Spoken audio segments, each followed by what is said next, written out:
क्या किया है तुमने इसके साथ? बताओ क्या किया है?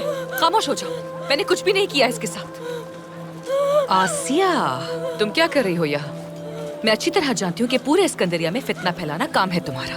मैं पहले ही समझ गई थी कि ये सब तुम्हारा किया धरा है। पुरसुकून हो जाओ, तबीब को बुलाओ जाकर। जल्दी जाओ, रुक जल्दी। जाओ, मैं सब संभाल लूंगी। इसे घर ले जाना होगा।